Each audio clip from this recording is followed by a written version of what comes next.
नमस्कार, मैं हिमांशु और आप देख रहे हैं टारगेट विथ हिमांशु। नई शिक्षक भर्ती और यूपीटीटी को ध्यान में रखते हुए हम लोग इंग्लिश की तैयारी कर रहे हैं। इसके पहले वाली वीडियोस में हमने नाउन के बारे में पढ़ा था, प्रोनाउन पर भी थोड़ी सी जानकारी आपको दी गई थी और आज हम उसी के आगे बढ़ते हैं। प्रोनाउन में सबसे पहले पर्सनल प्रोनाउन के कंसेप्ट को समझेंगे डीपली, क्योंकि इसका बड़ा इम्पॉर्टेंट रोल होता है, क्योंकि यहीं से क्वेश्चंस भी ज़्यादा बनते हैं। तो हमें प्रोनाउन के रूप में सबसे पहले और सबसे विस्तृत तरीके से पर्सनल प्रोनाउन को पढ़ना है, जो कि किसी व्यक्ति के लिए यूज होते हैं। बेसिकली आपको प्रोनाउन के बारे में जानकारी पहले भी दी गई थी और एक बार फिर से रिपीट कर दे रहे हैं कि कोई ऐसा वर्ड जो कि नाउन के प्लेस पर यूज होता है। जैसे मैंने एक वर्ड यूज किया, राम इज अ बॉय, ठीक है, राम इज अ बॉय, ठीक। और मैं दोबारा यूज कर रहा हूँ, ही रीड्स इन क्लास 2। मान लीजिए मैंने यहाँ पर एक सेंटेंस लिखा, Ram is a boy, Ram एक लड़का है, ही रीड्स इन क्लास 2, वह कक्षा 2 में पढ़ता है। तो आपने दोबारा देखा कि जब मैंने दोबारा राम के लिए कोई राम के बारे में कोई जानकारी देनी चाहिए तो वहाँ पर मैंने राम न लिखकर ही का यूज किया और यही ही होता है प्रोनाउन। तो बेसिकली आपने अभी तक ये तो ऑलरेडी समझा ही है कि प्रोनाउन एक ऐसा वर्ड होता है जो कि नाउन की जगह पर यूज किया जाता है, क्योंकि हम नाउन को रिपीट नहीं करते हैं बार बार। आपने कोई भी स्टोरी इंग्लिश में पढ़ी होगी तो सबसे पहले किसी के बारे में अगर नाम लिख देता है, उसके बाद वो ही या सी या इस प्रकार से ही आगे यूज करता रहेगा। He reads in class 2, he is my brother, ठीक है, कुछ भी लिख सकते हो आप, ही इज माई ब्रदर, ठीक, ही हैज़ अ कार। तो आप बार बार ये देख पा रहे हो कि जब भी मैं यूज़ कर रहा हूँ तो ही यूज कर रहा हूँ और यही आपका प्रोनाउन कहलाता है। तो बेसिकली आपने ये पढ़ रखा है कि नाउन की जगह पर जो यूज़ किया जाता है वर्ड वो होता है प्रोनाउन। और प्रोनाउन में हमने पर्सनल प्रोनाउन को पढ़ा था, जो कि किसी व्यक्ति के लिए यूज किया जाता है। और पर्सनल प्रोनाउन बेसिकली 3 प्रकार का होता है। फर्स्ट पर्सन, आज आपके अंदर ये पूरा कंसेप्ट इसका मैं सेट कर दूंगा, समझ में आ जाएगा। सेकंड पर्सन और थर्ड पर्सन। देखिएगा, फर्स्ट पर्सन, सेकंड पर्सन और थर्ड पर्सन, इसमें आई और वी होता है जो कि फर्स्ट पर्सन के अंतर्गत आता है, ठीक है। अब देखिए ये केस होता है, मेरी बात थोड़ा सा गहराई से समझिएगा। केस मतलब किस रूप में वो यूज हो रहा है, क्या वो एक सब्जेक्ट के रूप में यूज हो रहा है, क्या वो एक ऑब्जेक्ट के रूप में यूज हो रहा है, क्या वो एक पोजीशन यानी अधिकार को बता रहा है। तो ये तमाम प्रकार की चीज़ें होती हैं। तो सबसे पहले प्रोनाउन का केस भी समझना होता है। ये सब्जेक्टिव केस है। कौन सा केस है? सब्जेक्टिव। मतलब जब प्रोनाउन को आप एक सब्जेक्ट के रूप में यूज करोगे तो वो किस रूप में यूज होगा।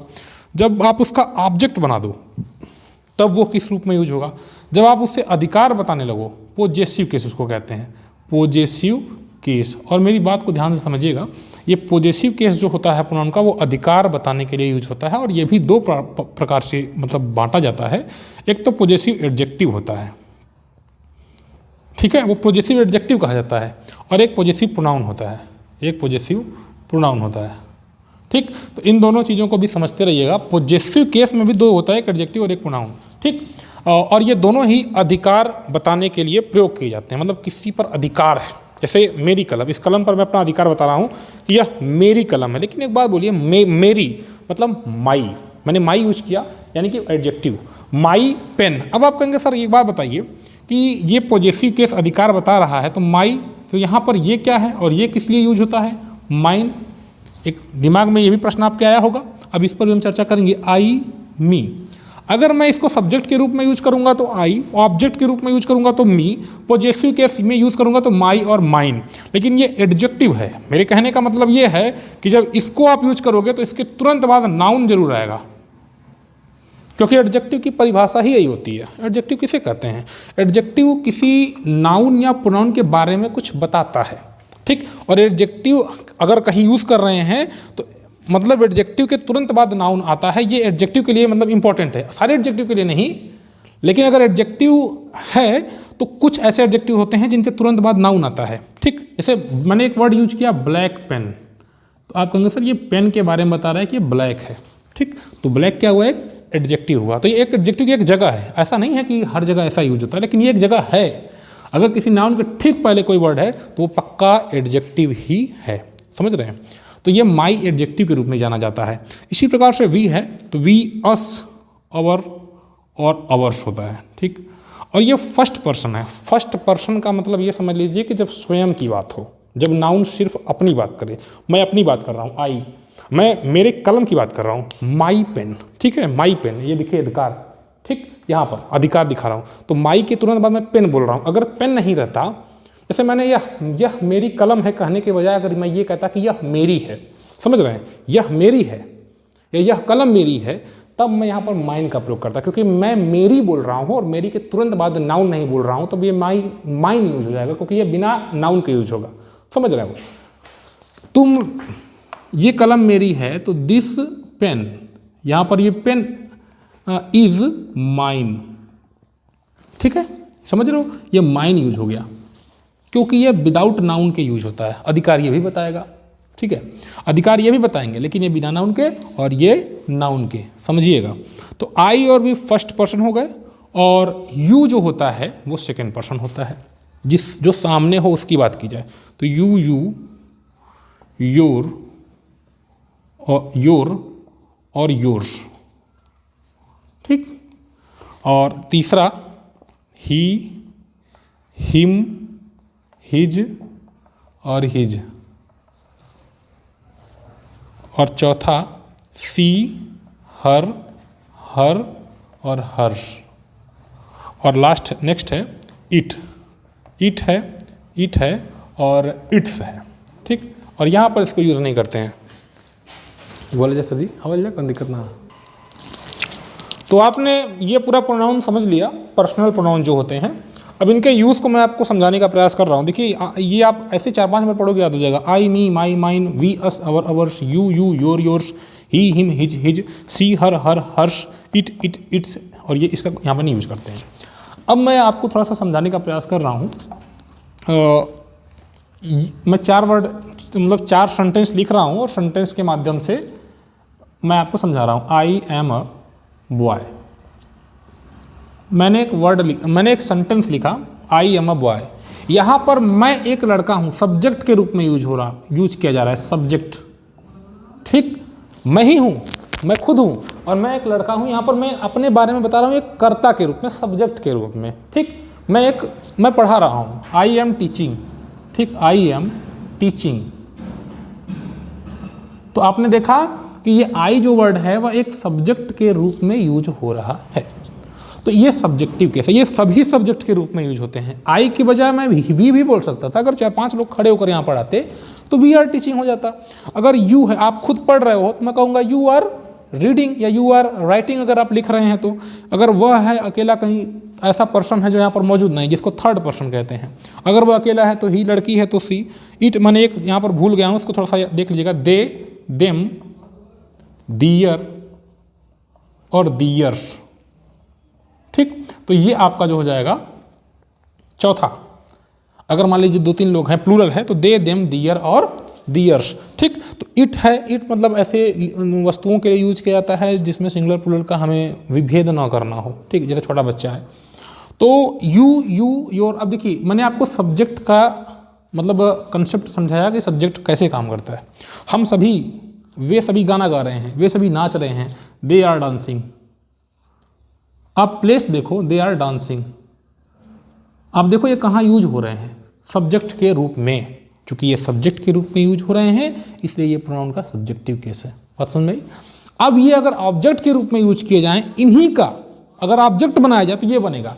जैसे अब देखो, मुझे ही, वह मुझे पढ़ा रहा है। अब मैं पढ़ा नहीं रहा हूँ, मैं खुद पढ़ रहा हूँ, कोई दूसरा आगे पढ़ा रहा है। तो मान लीजिए राम है, तो राम मुझे पढ़ा रहा है, Ram is teaching, Ram is teaching. और किसे पढ़ा रहा है? मुझे। मैं यहाँ पर आ गया मी। अब देखिए यही आई का ऑब्जेक्ट यहाँ पर मी हो गया। लेकिन अब आप देखिए कि इसकी जगह कहाँ है। इस जगह को बहुत गहराई समझिएगा। यही जगह आपको मतलब भरने के लिए भी दे सकता है कि यहाँ पर क्या भरना है। आई, मी, माई, माइन, फंस जाएंगे आप। तो अगर ये केस समझे रहेंगे ना, तो इसमें आपको फंसा नहीं पाएगा कौन सी चीज़ कहाँ पर यूज होती है। ये वर्ब के तुरंत बाद यूज हो रहा है। ये मी है, ये बेसिकली वर्ब के तुरंत बाद यूज हो रहा है, ठीक। और ये वर्ब के ठीक पहले, समझ रहे हैं। अब देखो आप, जैसे वो मुझे पसंद करता है, ही लाइक्स मी। यहाँ पर देखो मी, आपने क्या देखा? अगर मैं वहाँ पर किसी लड़की को पसंद कर रहा हूँ सी के लिए, तो मैं सी नहीं कहूँगा, ही लाइक्स सी नहीं होगा, ये गलत हो जाएगा, क्योंकि ये सब्जेक्ट है और ये सब्जेक्ट के रूप में यूज होगा। ही लाइक्स हर होगा, ठीक है, ये हर सी का। ठीक, अगर वह किसी लड़के को ही पसंद करने लगे, अगर कोई एक लड़का लड़के को पसंद कर रहा है तो ही के लिए हम हिम लिखेंगे, ही लाइक्स हिम। बात समझ आ रही है? तो ये चीज़ आपको समझना है, और ये वर्ब के ठीक बाद यूज हो रहा है। जब वर्ब के ठीक बाद यूज होगा तो ऑब्जेक्टिव केस होगा। ठीक है, एक और वाक्य पर हम आते हैं, जैसे दे आर एब्यूजिंग, वे गाली दे रहे हैं। लेकिन गाली किसको दे रहे हैं? हम लोगों को दे रहे हैं। मान लीजिए हम 3-4 लोग हैं और हम 3-4 लोगों को गाली दिया जा रहा है। ठीक, हम 3-4 लोगों को गाली दिया जा रहा है, तो हम की पहले स्पेलिंग क्या होगी? आप कहेंगे हम की स्पेलिंग होगी वी, लेकिन हम यहाँ पर वी नहीं लिखेंगे, ये गलत है, क्योंकि वी तो एक सब्जेक्ट होता है। हम अस लिखेंगे, अस यानी कि ऑब्जेक्ट।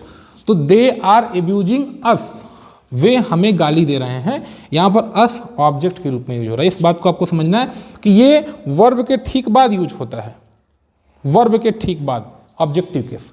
तो आई थिंक ये चीज़ आपको समझ में आ गई। अभी हम इस पर आएंगे अब, और फिर इस पर आएंगे। ये सारी चीज़ें आपको समझना बहुत ज़रूरी हैं।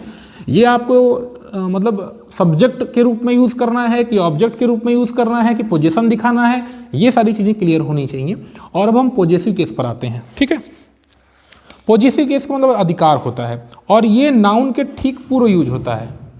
नाउन के ठीक पूर्व, समझ लीजिएगा, ये जितने हैं ये सभी नाउन के ठीक पूर्व यूज किए जाते हैं। इस बात को गहराई समझिएगा। जैसे मेरी कलम, तो माई पेन। ठीक, हमारा बेटा, अवर, मान लीजिए कोई माता पिता हैं, उनके लिए हमारा बेटा, अवर सन, हमारा बेटा। ठीक, तो अवर क्या है? वी के लिए यूज रहा, और तीसरे नंबर पर यूज रहा। देखिए मैं एक वाक्य लिख रहा हूं, राम हमारा बेटा है, राम हमारा बेटा है। तो अब बेटा नाउन है, और नाउन के ठीक पहले हमारा शब्द यूज किया गया, लेकिन ये बेटा है तो बेटा किसका? हमारा। अब आप ध्यान समझो कि बेटा के ठीक पहले हमारा शब्द किसके लिए? तो ये हमारा शब्द यूज हो रहा है, और किसके लिए? बेटा के लिए। राम है तो इज, और हमारा बेटा है, हमारा मतलब अवर, और सन। राम इज अवर सन। ये अवर शब्द यूज हो रहा है नाउन के ठीक पहले, समझ रहे हैं? ये नाउन के ठीक पहले ये सभी यूज होंगे, जितने भी हैं, चाहे वो योर हो, अवर हो, हिज हो, हर हो, दियर हो, माई हो, सभी। राम इज अवर सन, राम हमारा बेटा है। और मैंने केवल ये इतना लिखा, राम मेरा है, या राम मेरा है। राम पर मैं सिर्फ अधिकार दिखा रहा हूं, मैं ये नहीं कह रहा हूं कि राम मेरा बेटा है, राम मेरा है। तो राम है तो इज, और मेरा तो माइन, माइन, ये देखा माइन हो गया चौथे नंबर का। और अगर मैं कहूँ राम मेरा बेटा है, तो अभी आपने देखा हमारा था, यहाँ पर मेरा, तो राम इज माई सन। ठीक है, और राम मेरा है तो राम इज माइन। समझ रहे हैं? तो ये चीज़ें आपको समझ के रखनी है अपने दिमाग में कि कैसे आप इन दोनों में अंतर करोगे। पॉजेसिव एडजेक्टिव अगर है, यानी ये वाला, तो इसके ठीक बाद नाउन आएगा, और अगर ये पॉजेसिव प्रोनाउन है तो इसके ठीक बाद ये मतलब ठीक बाद कुछ भी नहीं आने वाला, ये नॉर्मल तरीके से यूज होगा, अकेले आएगा। मैं तुम्हारा हूँ, मैं तुम्हारा हूँ। मैंने किसी से ये बात बोली, मैं तुम्हारा ही तो हूँ, मैं तुम्हारा हूँ। ठीक है, अब इसको अगर आपने अंग्रेजी में बनाना है तो आई एम तुम्हारा, तो तुम के लिए यू, और अधिकार दिखा रहा हूँ तो या तो योर लिखूंगा या तो योर्स। अब आपने कहा सर देखिए योर लिखेंगे तो आपको तो नाउन लिखना पड़ेगा, तो नाउन तो इसमें है ही नहीं, तो इसमें नाउन है कहीं? नहीं है। तो मैं यहाँ पर लिख दूंगा yours, I am yours, I am yours, मैं तुम्हारा हूँ। और अगर मैं लिख दूँ मैं तुम्हारा मित्र हूँ, मित्र हूँ, तो अब हो जाएगा आई एम योर फ्रेंड। तो ये मतलब प्रोनाउन का केस होता है, जिसको आई थिंक आपको समझ में आया होगा कि ये किस प्रकार से यूज होते हैं। अब ये सेंटेंस पर डिपेंड करता है, ठीक ना। अब जैसे एक वाक्य है, राम इज, यहाँ पर हर फ्रेंड, मैंने यहाँ पर लिख दिया एक अवर, मैंने यहाँ पर लिख दिया हिम, मैंने दूसरा ऑप्शन दे दिया देम, मैंने तीसरा ऑप्शन दे दिया दियर, और मैंने चौथा ऑप्शन दे दिया योर्स। तो आपको सोचना है कि इसमें से क्या भरना है। तो आप कहेंगे देखिए दियर योर्स तो हो ही नहीं सकता, क्योंकि इसके बाद तो नाउन आ ही नहीं सकता। योर्स इसलिए नहीं होगा क्योंकि इसके बाद नाउन लिखा है तो ये तो आ ही नहीं सकता, ये तो विदाउट नाउन यूज होगा ये वाला। और देम तो ऑब्जेक्टिव केस है, यहाँ पर देख लीजिए ऑब्जेक्टिव मतलब ऑब्जेक्ट के रूप में यूज हो रहा है, यहाँ पर तो ये ऑब्जेक्ट है नहीं, और हिम भी ऑब्जेक्टिव केस है। इन केस को समझना है, ये दोनों कभी किसी नाउन के ठीक पहले थोड़ी नहीं यूज होंगे, नहीं हो सकते। ये ऑब्जेक्टिव केस किसी नाउन के ठीक पहले कैसे यूज होगा, नहीं होगा। यही सिर्फ आपका बच रहा है, तो राम इज डियर फ्रेंड, समझे आप। तो ये प्रोनाउन का मतलब केस होता है जिसको आपको समझ के रखना है और बहुत ही इंपॉर्टेंट है ये पर्सनल प्रोनाउन पर आपने डिस्कशन किया। और ये वीडियोस आपको कैसी लगी, एक आपसे रिक्वेस्ट है कि वीडियो को अधिक से अधिक लोगों तक शेयर कर दिया करिए, ताकि जो पढ़ने वाले लोग हैं उन तक वीडियो पहुंचे। बहुत कम लोग देखते हैं, मैं टारगेट बनाता हूं कि कम से कम 5000 लोग वीडियो को देखें। हालांकि ये टारगेट पूरा नहीं हो पाता है, लेकिन हमें हमेशा लाइफ में किसी न किसी टारगेट को लेकर चलना चाहिए, और मैं ये जानता हूँ कि एक दिन ये टारगेट भी पूरा हो जाएगा। तो फिलहाल के लिए आपसे यही रिक्वेस्ट है कि आप अधिक से अधिक लोगों तक वीडियो को शेयर करिए, ताकि हम लोग और बढ़िया तरीके से शिक्षक भर्ती की तैयारी कर सकें। मिलते हैं फिर नेक्स्ट वीडियो में, गुड बाय।